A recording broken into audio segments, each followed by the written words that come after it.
Saudara-saudari yang terkasih, selamat pagi berkah dalam. Sudah kita memberi senyum hari ini, Senin 6 Juni 2022, peringatan Santa Maria Bunda Gereja. Kita awali permenungan kita hari ini dengan tanda kemenangan Kristus dalam nama Bapa dan Putra dan Roh Kudus. Amin. Permenungan kita diambil dari Injil Yohanes bab 19 ayat 25 sampai 34.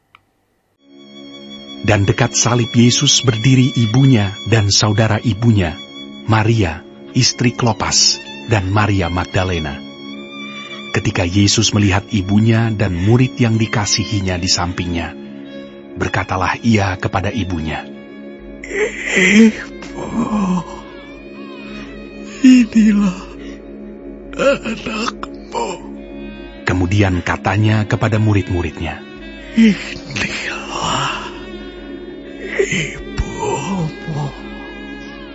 Dan sejak saat itu, murid itu menerima dia di dalam rumahnya. Sesudah itu, karena Yesus tahu bahwa segala sesuatu telah selesai, berkatalah ia, supaya genaplah yang ada tertulis dalam kitab suci. "Aku haus." Di situ ada suatu bekas penuh anggur asam. Maka mereka mencucukkan bunga karang yang telah dicelupkan dalam anggur asam pada sebatang hisop, lalu mengunjukkannya ke mulut Yesus.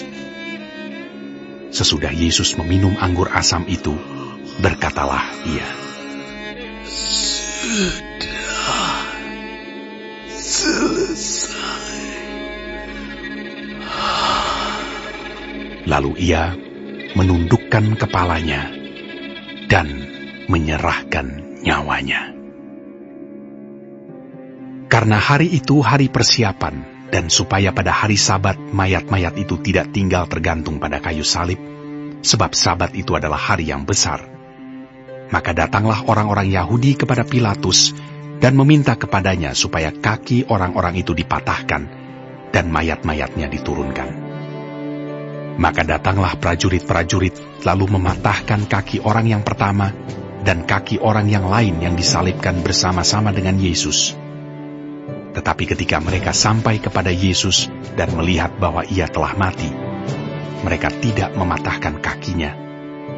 Tetapi seorang dari antara prajurit itu menikam lambungnya dengan tombak, dan segera mengalir keluar darah dan air. Saudaraku terkasih, hari ini gereja memperingati Bunda Maria sebagai Bunda Gereja. Dalam Injil yang kita dengarkan hari ini ada pesan Yesus yang indah dari salib. Ketika Yesus melihat ibunya dan murid yang dikasihinya di sampingnya, berkatalah ia kepada ibunya, "Ibu, inilah anakmu." Kemudian katanya kepada muridnya, "Inilah ibumu." Oleh Yesus, Maria diserahkan kepada murid yang dikasih Yesus, yakni Yohanes. Yohanes mewakili para rasul, mewakili semua umat beriman, mewakili gereja, bahwa Maria menjadi Bunda Gereja dan Bunda kita semua.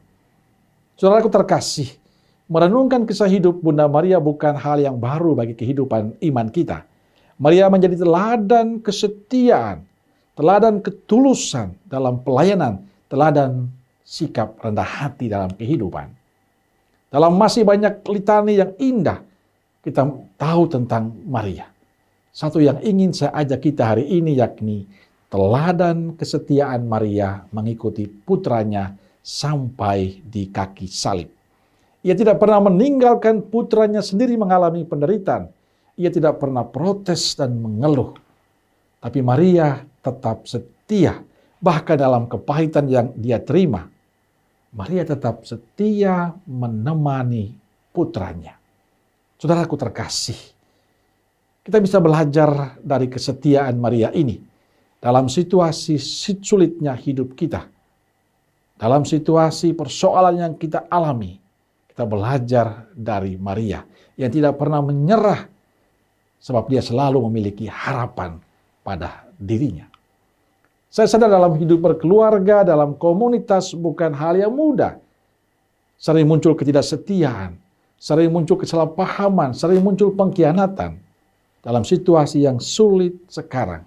Badai keluarga, pekerjaan, dan masih banyak persoalan yang kita hadapi. Apakah kita tetap percaya pada kebaikan Tuhan ataukah tidak? Apa kita yakin dalam kesulitan-kesulitan hidup kita, beratnya hidup kita, tantangan hidup kita, persoalan kita hadapi, kita masih tetap setia bahwa Tuhan baik dengan kita ataukah tidak? Maria memberi contoh untuk kita hari ini. Ia memiliki sikap untuk setia menemani putranya. Ia yakin bahwa Allah selalu setia menemani kita. Dan saya meyakini Allah akan menemani kita dalam perjalanan hidup kita. Kalau kita sungguh percaya kepadanya, maka jangan pernah menyerah dan putus asa bila menghadapi banyak kesulitan. Hidup ini selalu akan mengalami kesulitan. Tidak ada hidup yang begitu indah. Tapi di sanalah sebenarnya nilai beriman kita akan menjadi semakin dewasa. Dalam segala kesulitan, kita masih tetap percaya dan punya harapan.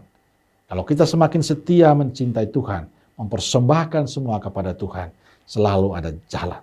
Percaya, Tuhan tidak pernah akan tinggal diam. Dia akan selalu bersama dengan kita. Amin. Semoga Allah yang Maha Kasih memberkati saudaraku sekalian, Bapa, Putra, Roh Kudus. Amin. Keluarga Kudus Nazaret, doakanlah kami. Amin. Berkah dalam.